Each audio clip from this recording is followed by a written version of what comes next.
So let us go ahead with next question. Question number 16th.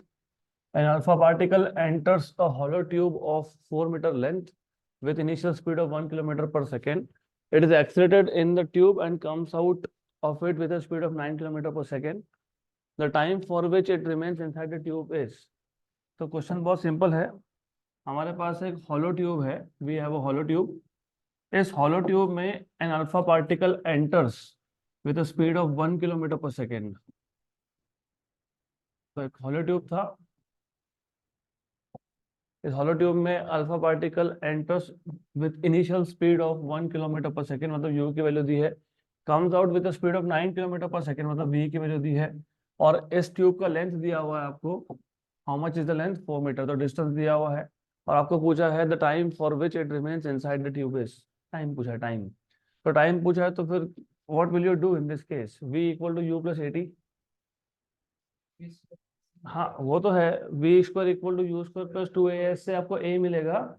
और उसमें तो v equal to u plus a t. तो a equal to v minus u by t. Equation number 1. Right. तो आपको t चाहिए था ना. t चाहिए तो आपको उसके लिए a लगने वाला है. That is the idea. But what I will do is, मैं एक काम करता हूँ. V square equal to u square plus 2as. तो यहां से मुझे मिल जाएगा a equal to v square minus u square by 2s. Equation number 2. तो फ्रॉम 1 एंड 2 दोनों का लेफ्ट हैंड साइड सेम है तो राइट हैंड साइड सेम है. तो फ्रॉम 1 एंड 2 मैं सिर्फ कैलकुलेशंस कम करने के लिए कर रहा हूँ ये. तो v minus u by t equal to v square minus u square by 2s. अभी अभी ये जो है a minus b a plus b. तो you will write v minus u by t equal to v minus u. मैं एक trick भी बता दूंगा इसका. And v plus u by 2s. तो पहले पूरा क्वेश्चन समझ लो. सॉल्यूशन क्या है इसका देख लेते हैं. तो यहाँ से तुमको t मिल जाएगा 2s upon v plus you. अभी s पता है, v पता है, u पता है. करेक्ट. राइट. बट ये सब करना नहीं. It will take a lot of time if you do this. तो इसका एक ट्रिक है. What is average speed? Total distance upon total time. So what is time?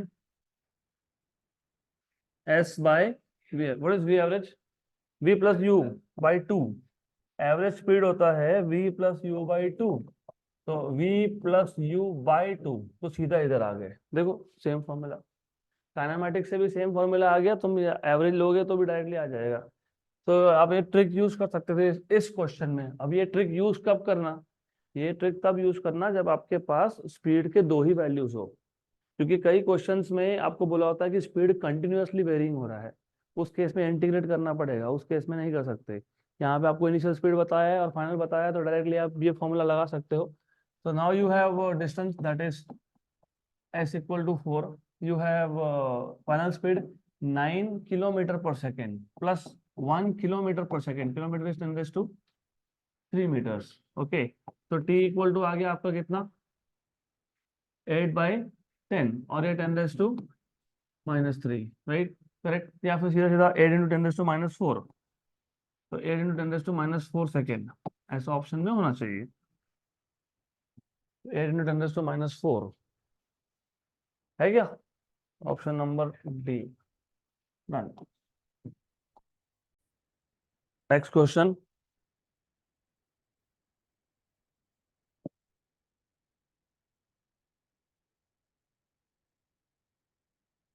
सेवेंटीन्थ. A body starts from rest, मतलब initial speed 0 है. From the origin with acceleration of 6 meter per second square along x-axis and 8 meter per second square along y-axis. Its distance from the origin after 4 seconds will be. ऐसे question को solve करने के लिए दो methods हम लोग use कर सकते हैं. तो पहले तो आपको क्वेश्चन में क्लियरली बता दिया कि body start from rest. Body अगर रेस्ट से स्टार्ट हो रहा है तो इनिशियल स्पीड 0 है. उसका एक्सेलरेशन अलोंग एक्स डायरेक्शन मतलब ax ये 6 मीटर पर सेकेंड स्क्वायर है. और अलोंग y डायरेक्शन ये 8 मीटर पर सेकेंड स्क्वायर है. आपको पूछा है 4 सेकेंड में ये कितना डिस्टेंस ट्रेवल करेगा. ऐसा क्वेश्चन है. तो इसको सॉल्व करने के दो मेथड्स में नंबर 1 आप s equal to u t plus one half a t square, ये दो दो कंपोनेंट्स के लिए अलग से कर लो, मतलब एस एक्स यू एक्स और ए एक्स। तो use this for of course x component. S x को मैं एक्स बोल देता हूँ, whatever it is x. U क्या है, जीरो है। Half a x t square, what is a x? A x की वैल्यू 6, टी स्क्वायर, टी मतलब 4 स्क्वायर। तो एक्स आ गया आपका 16 इंटू 3, 48 मीटर। Similarly you can find out s y you Y t plus one half a y t square. S y को y बोल देता हूँ, ये 0 हो गया।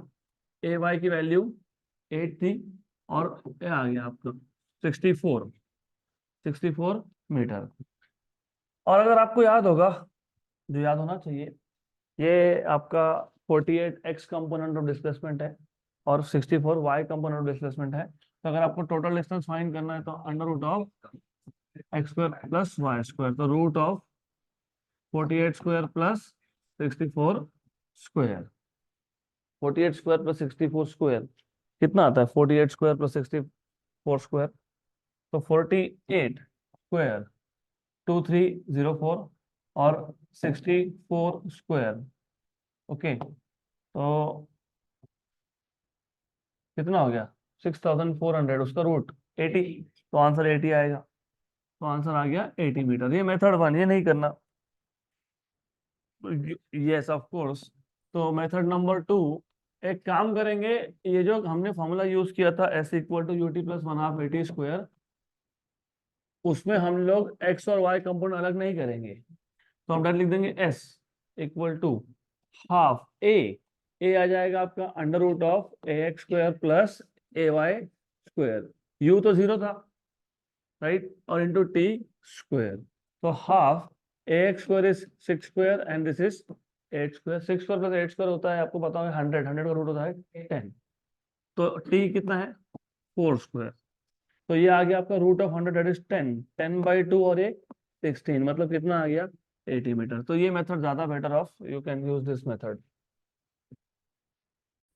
Next question, the displacement of a particle is given by y equal to a plus bt plus ct square minus dt raised to 4.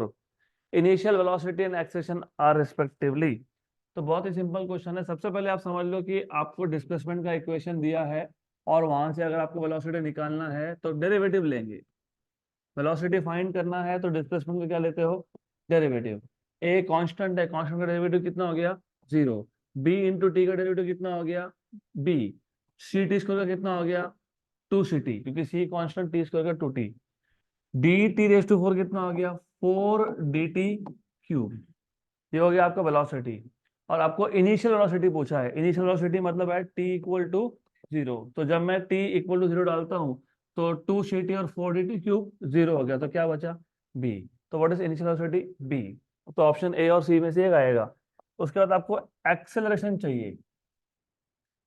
Acceleration is second derivative, मतलब acceleration is derivative of velocity. तो velocity का expression b constant है, constant का derivative 0।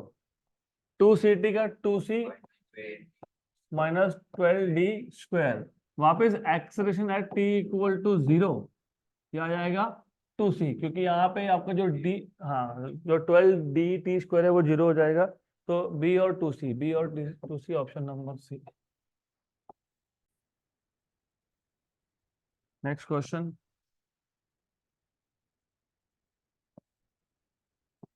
an elevator car whose floor to ceiling distance is equal to 2.7 metre. Elevator car मतलब जैसे lift होता है, lift के अंदर फ्लोर से सीलिंग का डिस्टेंस आपको दिया है 2.7 मीटर। स्टार्ट्स असेंडिंग, असेंडिंग मतलब ऊपर जाना, with constant acceleration of 1.2 metre per second square. 2 second after the start, lift start होने के 2 सेकंड के बाद, a bolt begins falling from the ceiling of the car. Ceiling से एक बोल्ट, नट बोल्ट गिरना स्टार्ट हुआ। The free fall time of the bolt is, free fall time of the bolt is मतलब floor तक आने में उसको कितना टाइम लगेगा, ऐसा क्वेश्चन है। जिनको अभी भी क्वेश्चन समझ में नहीं आया तो क्वेश्चन पे ध्यान दो, बहुत सिंपल क्वेश्चन था। क्वेश्चन ऐसा है कि हमारे पास एक एलिवेटर कार है, मतलब एक लिफ्ट है। लिफ्ट का फ्लोर से सीलिंग तक का डिस्टेंस 2.7 मीटर है। Then lift start ascending up with acceleration of 1.2 metre per second square. Lift start होने के 2 सेकंड के बाद एक बोल्ट सीलिंग से गिरने लगा, तो उसका फ्री फॉल टाइम क्या होगा? सबसे पहले फ्री फॉल टाइम ये फाइंड करना है, तो s equal to u t plus 1/2 AT²। G नहीं लिख सकते यहाँ पे, दिस इज नॉट जी। बताता हूँ क्यों। हमने न्यूटन लॉ ऑफ मोशन में देखा था, any body going up net acceleration is G+A। तो ये नेट एक्सेलरेशन है, this is net acceleration. Any body going down G-A बराबर। u तो जीरो था, तो S equal to u zero है। यू जीरो है क्योंकि इनिशियली बोल्ट तो फिक्स था ना सीलिंग में, तो एट रेस्ट था। ए नेट T²। तो यहां से तुम देखोगे ना, तो T² मिल जाएगा तुमको 2S/A नेट, नेट एक्सेलरेशन। तो यहां से तुमको T मिल जाएगा। T is √2S/A net. A net क्या आएगा? G+A। अभी आप बोलोगे G+A क्यों? बोल्ट तो नीचे आ रहा है, बोल्ट नीचे आ रहा है, राइट? तो G- से लिखना चाहिए ना। बोल्ट सीलिंग से फ्लोर पे आ रहा है ना। बोल्ट कहाँ से कहाँ आ रहा है? सीलिंग से फ्लोर। तो बोल्ट तो नीचे गिर रहा है, तो हमने G- लिखना चाहिए, क्योंकि any object going down has a net acceleration of G-A and any body going up G+A। तो प्लस ए क्यों? First of all you have to understand कि बोल्ट का जो कैलकुलेशन होगा वो लिफ्ट के फ्रेम ऑफ रेफरेंस में होगा, उसका बाहर की दुनिया से कोई लेना देना नहीं है। और बोल्ट, बोल्ट की दुनिया लिफ्ट है, तो लिफ्ट का क्या एक्सेशन है वो देखना पड़ेगा आपको। अगर लिफ्ट रेस्ट पे होता तो फिर सिर्फ जी लिखते। लिफ्ट ऊपर जा रहा है तो G+A, और बोल्ट लिफ्ट के अंदर गिर रहा है, बाहर नहीं। और लिफ्ट नीचे आ रहा होता तो G-A। तो बोल्ट के लिए एक्सेलरेशन जो होगा वो लिफ्ट का कितना है वो देखना पड़ेगा हम। तो 2S, what is S? 2.7, 9.8 plus 1.2, तो टी आ गया आपका 5.4/11। रफली रफली स्पीकिंग, वन एंड टू, रफली रफली। तो टी इक्वल टू आ गया √0.5। अगर मैं इतना अप्रोक्सीमेट कर ही रहा हूं तो इसको 0.4 नहीं लिख लेता हूँ, 0.7। तो 0.7 सेकेंड आएगा आपका आंसर। 0.7 ऑप्शन नंबर सी है। डन, खत्म। This is how you are suppose to solve this question. Next question.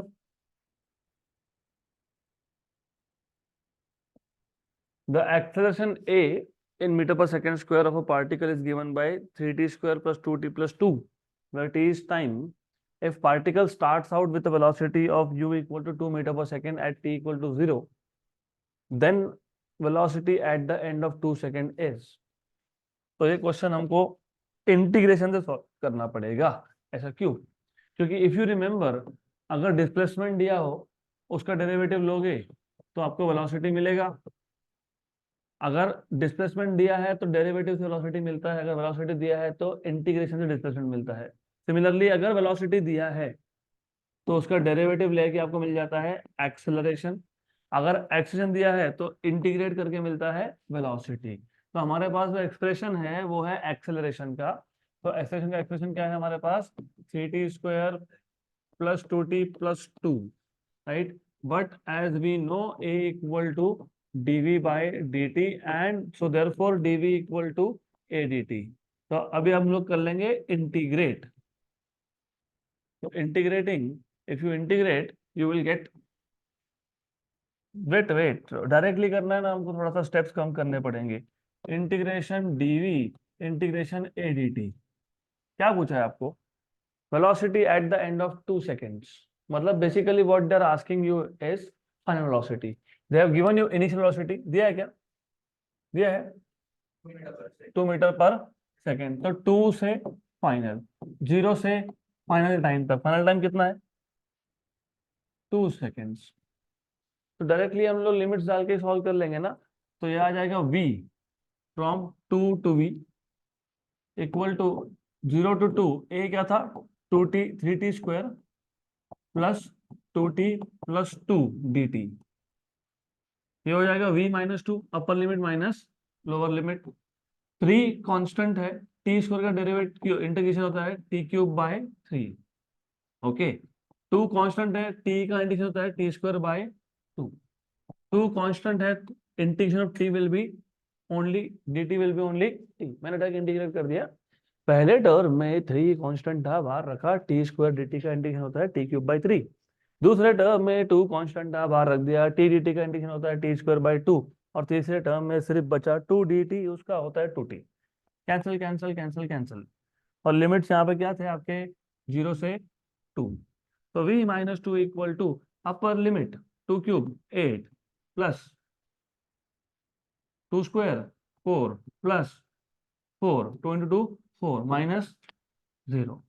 तो v equal to 8 plus 4 plus 4 16 plus 2 18 metre per second, option number B. Next question,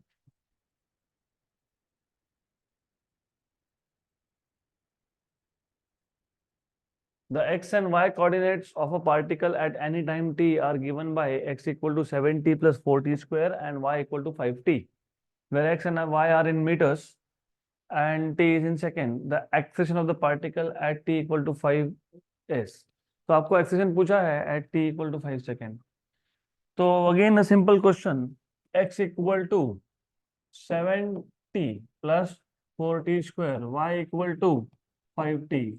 तो पहले तो ये समझ में आ जाना चाहिए था कि ए वाई 0। हाँ, क्यों 0? क्योंकि देखो, पहले तो मैं वी वाई निकालूंगा, that is d y by d t, that is equal to 5। तो जब वी वाई कॉन्स्टेंट आ गया तो ए वाई 0 बन जाएगा, क्योंकि a y is d v y by d t, derivative of v y with respect to time, ये कितना है 0 है। और यहाँ पे तुम वी एक्स निकालोगे, वी एक्स होगा 7 प्लस 80, करेक्ट। और ax मिल जाएगा आपको, ax मिल जाएगा आपको 8। ठीक है, आपको क्या पूछा था? एक्सेलरेशन 5 सेकंड के बाद। एक्सेलरेशन टाइम पे डिपेंड नहीं करता है, इट इज कांस्टेंट। और y कंपोनेंट तो वैसे भी 0 था, तो you will basically have only x component, तो you will have value as 5। तो 5 metre per second square, 5 metre per second square नहीं है, ओ अच्छा 8, सॉरी ये 8 था ना, 8 8, तो ये 8 आ जाएगा। तो सिंपल सा क्वेश्चन था, nothing in this question. Next question,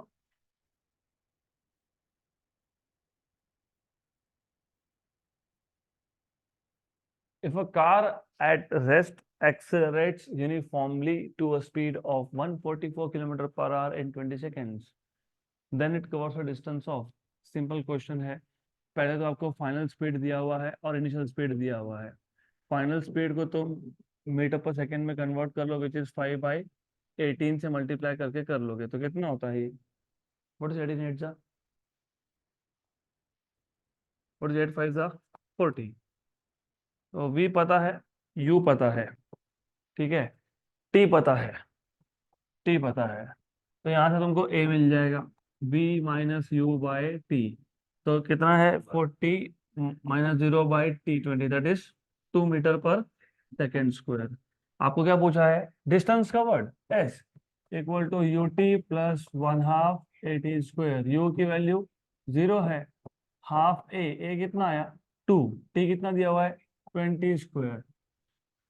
400/400, अच्छा पूरा 400 सॉल्व करके 400, तो 400 metre, option number B. Done, simple question. Next question, the relation 3t equal to √3x plus 6 describes the displacement of a particle in one direction where x is in meter and t is in seconds. The displacement when velocity is 0 is, तो जब velocity 0 हो जाएगा तब displacement कितना है, ऐसा पूछा है। जब वेलोसिटी 0 हो जाएगा तब डिस्प्लेसमेंट कितना है, ऐसा पूछा है। आपको इक्वेशन दिया है 3t equal to √3x plus 6, displacement when velocity is zero, तो पहले वेलोसिटी जीरो कब हुआ वो देख लो। वेलोसिटी कैसे फाइंड करते हैं, dx बाई dt। तो एक काम करेंगे, 3t - 6 इक्वल टू लिख लेंगे ऐसा। ओके, फिर कर देंगे 3 कॉमन,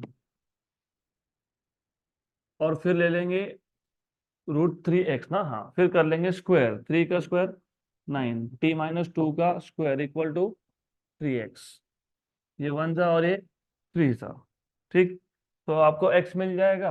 x क्या आ गया, 3 × t² - 4t + 4।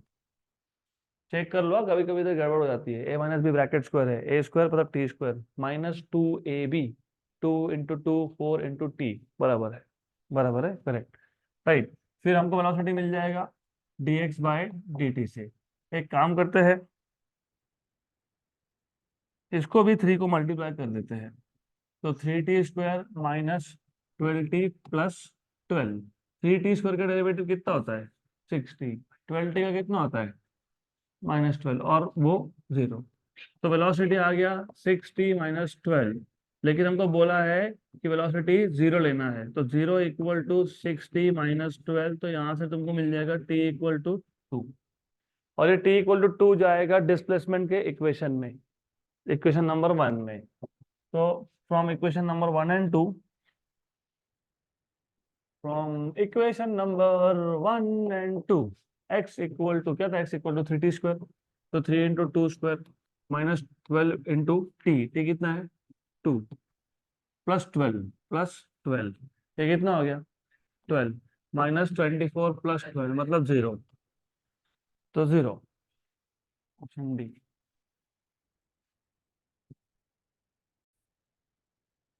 Next question, a constant force acts on a body of mass 0.9 kg at rest for 10 seconds. If the body moves a distance of 250 meter, the magnitude of force is, simple question है। एक constant force act हो रहा है एक body body पे जिसका मास 0.9 kg है, 10 second के लिए एक्ट हो रहा है फोर्स। अगर इस प्रोसेस में बॉडी 250 मीटर से डिस्प्लेस हो गया, डिस्टेंस कवर कर लिया उसने, तो फोर्स का मैग्नीट्यूड कितना है। तो फोर्स होता है mass into acceleration.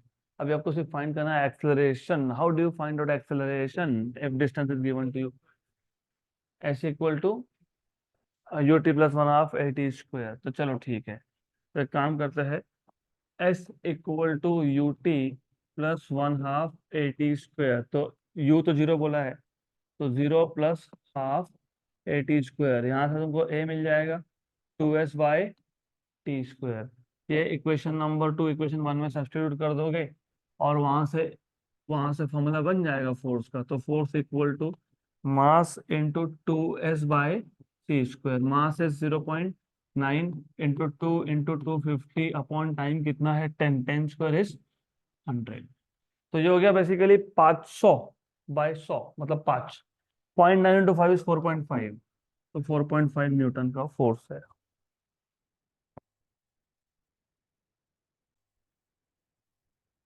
Next question, a particle starts from rest and accelerates at 2 metre per second square for 10 seconds। तो पार्टिकल ने रेस्ट से स्टार्ट किया, इनिशियल वेलोसिटी 0 था, and it accelerates at 2 metre per second square for 10 seconds, and then goes for a constant speed for 30 seconds। अगले 30 second तक वो constant speed पे चलता रहा।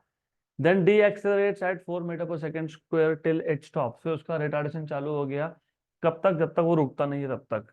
What is the distance travelled by it, तो what is the distance travelled by that particle in this whole process. आपको इसका solution almost हर जगह पे in the form of equation मिलेगा। इक्वेशन सॉल्व करोगे, वो करने जाओगे तो टाइम वेस्ट होगा। It will take 10 to 15 steps to solve a very simple question. तो एक काम करेंगे, हम इसको सॉल्व करेंगे with the help of graph.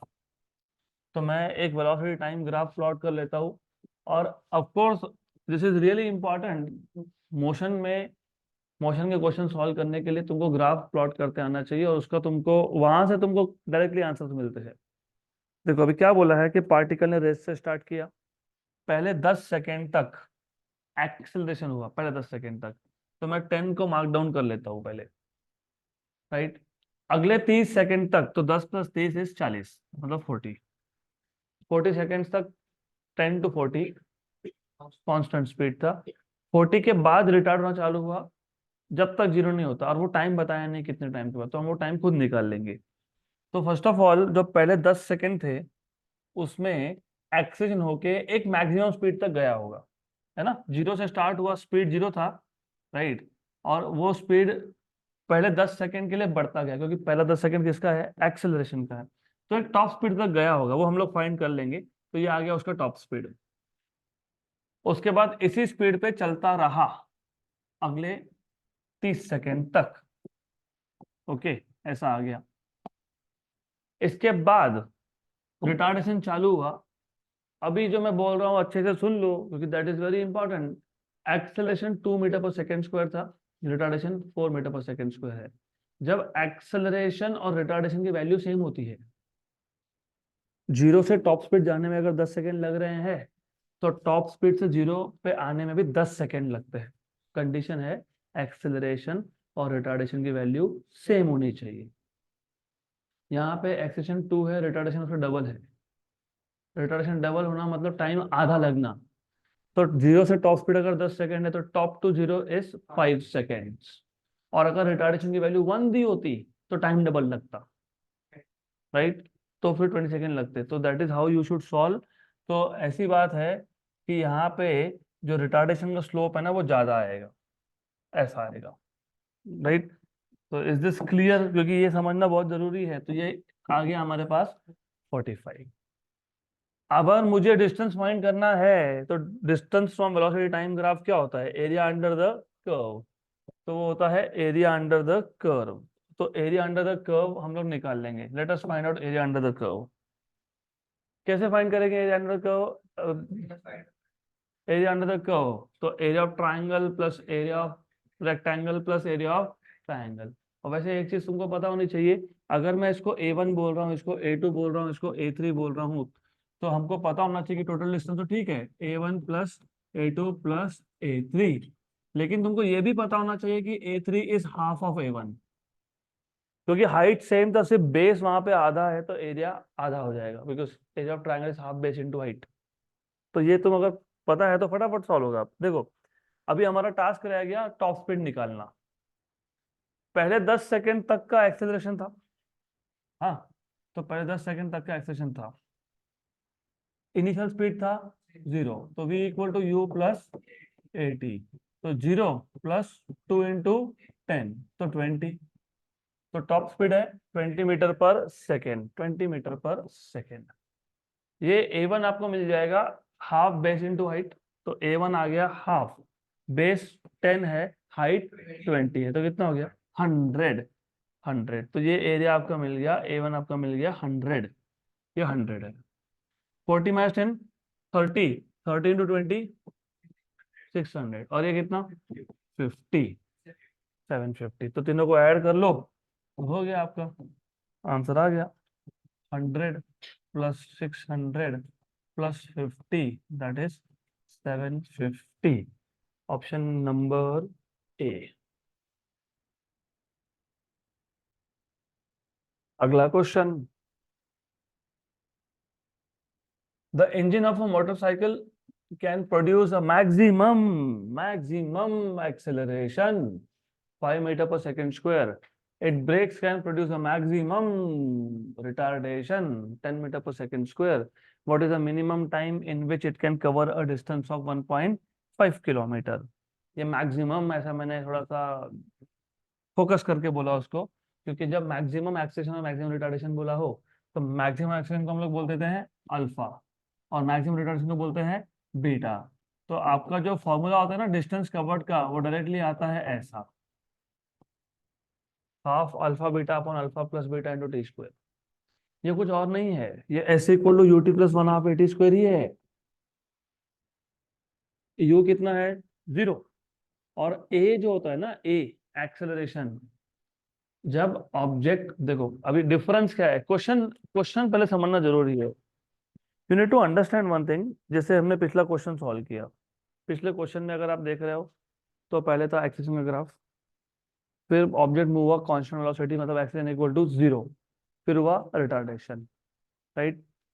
जो हम अब क्वेश्चन सॉल्व कर रहे हैं उसमें बॉडी पहले एक्सेलरेट हुआ विथ इट्स मैक्सिमम वैल्यू और उसके बाद रिटार्ड हुआ, मतलब वो कांस्टेंट वाला पार्ट ही नहीं है, और लेकिन रिटार्डेशन और एक्सेलेरेशन दोनों क्या है, मैक्सिमम।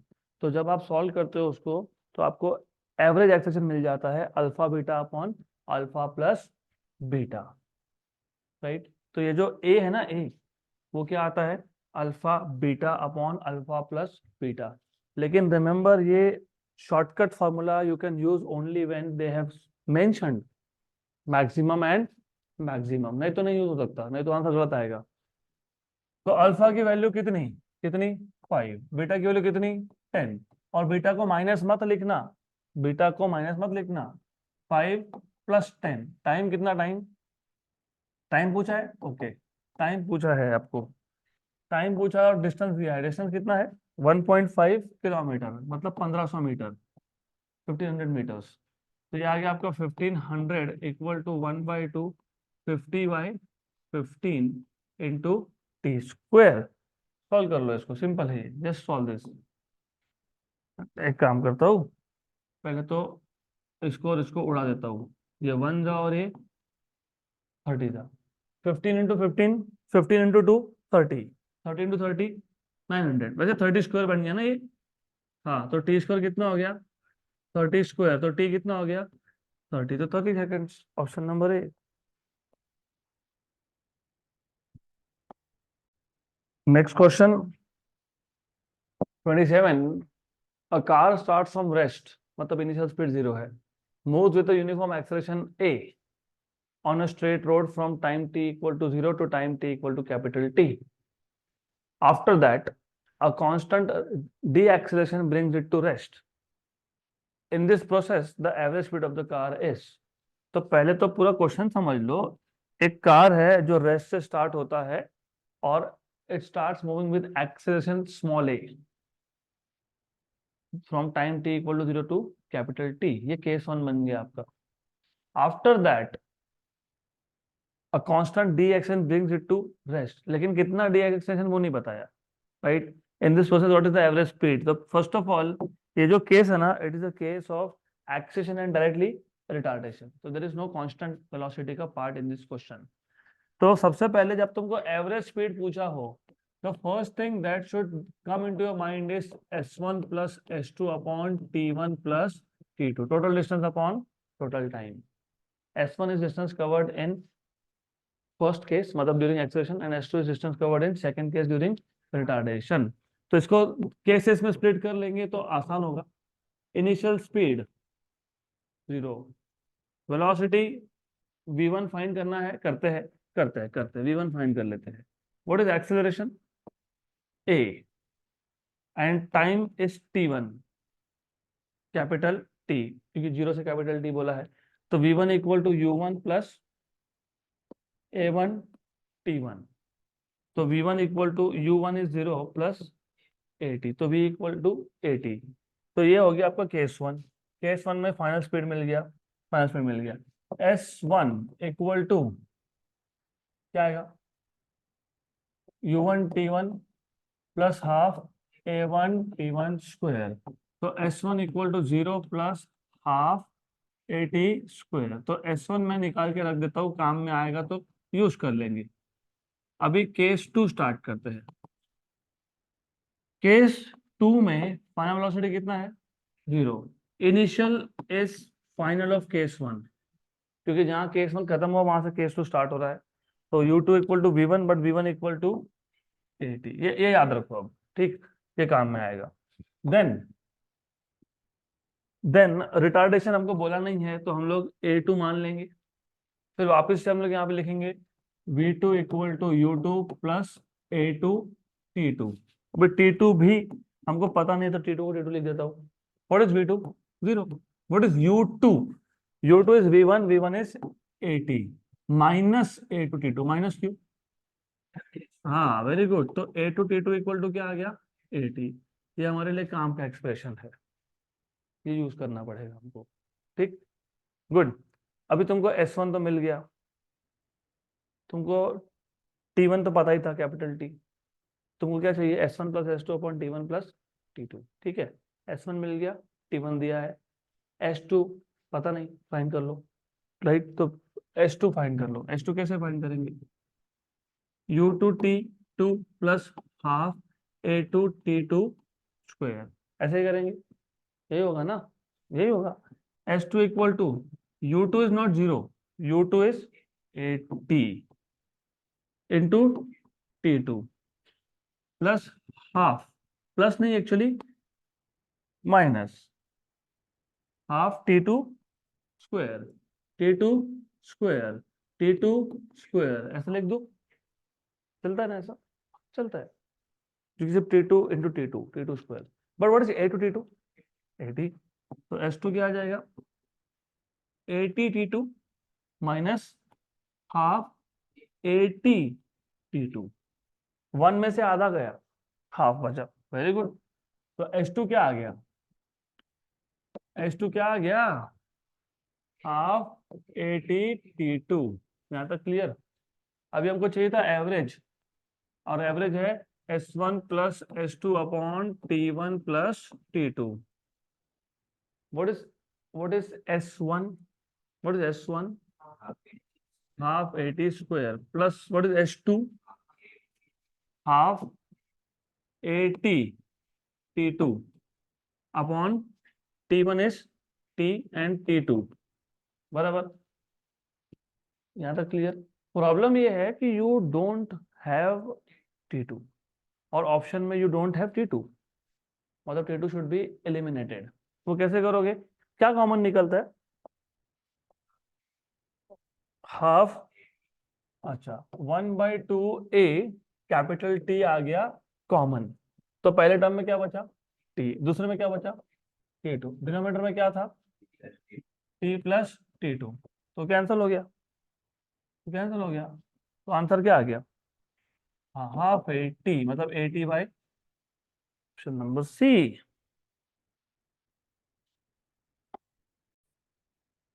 नेक्स्ट क्वेश्चन,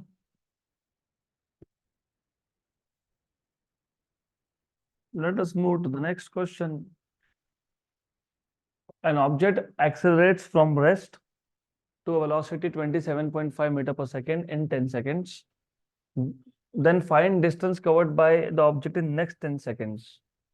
तो आपको ऐसा बोला है कि an object accelerates from rest, मतलब u equal to 0, to a velocity, मतलब फाइनल वेलोसिटी, तो इनिशियल वेलोसिटी था 0, और पहले केस का फाइनल है 27.5 मीटर पर सेकेंड। ये सारा हुआ in time 10 seconds. Find the distance travelled by the object in next 10 seconds। अगले 10 सेकेंड में ऑब्जेक्ट कितना डिस्टेंस ट्रेवल करेगा, ऐसा आपसे पूछा है। तो इसको सॉल्व करने के लिए दो मेथड हो सकती है। नंबर वन, नंबर वन, अब हम पहला मेथड यूज कर लेंगे।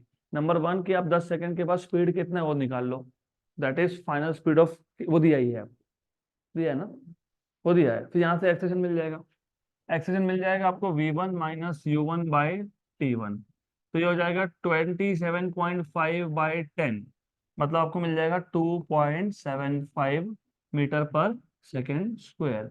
आपको अगले 10 सेकेंड में डिस्टेंस पूछा है, तो S2 equal to U2T plus 1/2 AT square, बराबर।